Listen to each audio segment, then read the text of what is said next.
我而家要向大家宣佈一個非常沉重嘅決定，基於我唔想我身邊支持自己嘅人惹上較高層次嘅麻煩，或者賠上代價。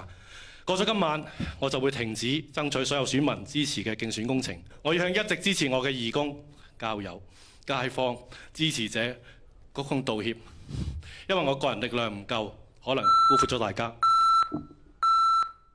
論壇人最可怕嘅係睇到自己冇辦法保護身邊重要嘅人，同時我亦都深感受到雞蛋同埋高牆嘅關係。